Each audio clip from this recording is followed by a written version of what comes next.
Kia ora e te iwi, nau mai haere mai ki tēnei pāhotanga motuhake ko Turanga FM tēnei e whakamahara ana i te pakanga o Waerenga-ā-Hika ko tahirau te kautau ki muri. Ko rāhia tumutumu tēnei e mihi atu nei. Kāti tēnā koutou katoa, ko Mātai Smith ahau.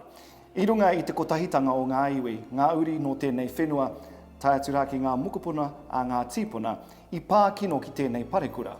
Ka hui mai tātou o te Tairāwhiti, ki te whakahonore, ki te whakamahara anō hoki, i tēnei kaupapa nui, tēnei kaupapa mamai, arā ko te pakanga o Waerenga-ā-Hika, te tau ko tahimano warurau ono te kau mārima. This live stream is far more than a broadcast. It is a reconnection, a return to the pā, to the very whenua that holds the footsteps, the cries, the resilience and the sacrifice of our tīpuna. Everything that happened here still echoes beneath our feet. Waerenga-ā-Hika was the first major land wars battle of the East Coast conflicts.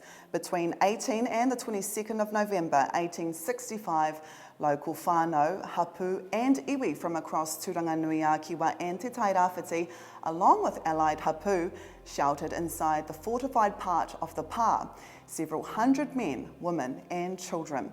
They were surrounded by colonial forces and their allies, and after days of heavy bombardment, the pā fell. More than 100 of our people were killed, with many more wounded, captured and forced into exile. Those who defended their home, along with other Māori not involved in the fighting, were then transported to Wharekauri, the Chatham Islands. For our iwi, this was a moment that reshaped whenua, mana, leadership and the generations that followed. But today is not just about the mamai, it's about remembrance, resilience and reclaiming our stories in our own voice.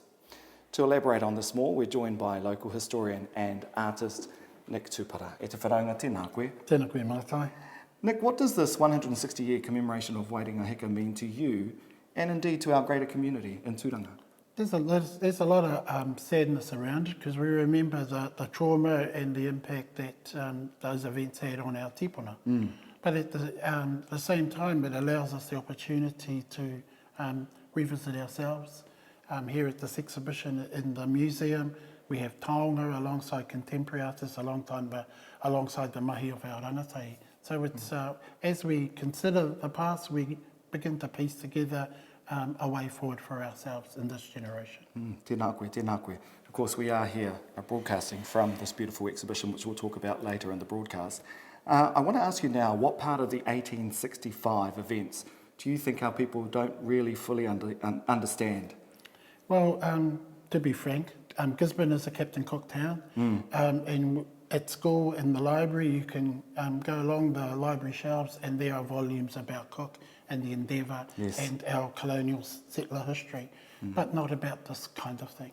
And our ancestors were deemed to be in rebellion, and that history was hidden away in the shadows. And we're bringing it forward. Our rangatahi want us to bring it forward. They want to be in the knowing, they want to be in the sharing, and the self-determining that comes with all of that. Something that hasn't been spoken about, certainly in my growing up, but now I'm a bit excited that we're able to share this. What the fragments we have in our story to share with our young ones. I mentioned in my introduction to you is not only do you have a lot of punamātauranga when it comes to the history, local history here, but also mahi toi and your artwork. How do you think your art, your work in art and storytelling helped you connect with this history? Well, the piece that I have in the exhibition, I've called it Wero Ahiahi, and that comes from an ancestor, a direct ancestor of mine, Meriana Wero Ahiahi. She's present in the battle. Her husband, Martina Ruta, will be killed in the battle, and he's a tohunga whakairo. He's the last teacher of carving at the Whare which was Waerenga-ā-Hika. And so there's a personal connection there. But the Wero Ahiahi, that enduring fire, and that she references in her name, I've included in my work a collaboration with my auntie Polly Whaitiri and her weaving, and I've hung a piece of her weaving inside my work to be that fire. And my auntie Polly, for me, represents the that ember, that glow, that warmth, even when the flame has gone down, that comforts and looks after you. And for me, although we had lost in the battle, we can remember it in different ways. And I choose to remember that enduring fire through my Auntie Polly. Tēnā koe, Nick. Well, very soon we're going to cross out to Waerenga-ā-Hika. What are you hoping to get out of today? Well, it's a chance for the motu to come and support.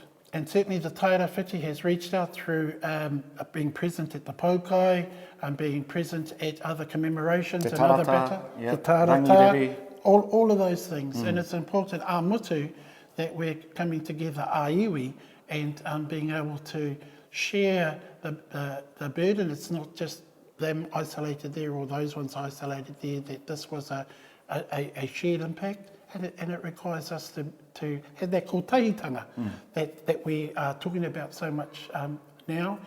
It still was important then, and it's even more important today. Nick, tēnā rawa atu koe, mōwi whai wāhi mai ki tēnei pāhotanga motuhake. I know you've got another gazillion jobs you need to do out at Waerenga-ā-Hika, so we'll allow you to head on out there. Ngā mihi nui kia koe. Tēnā koe. Tēnā koe, tēnā koutou.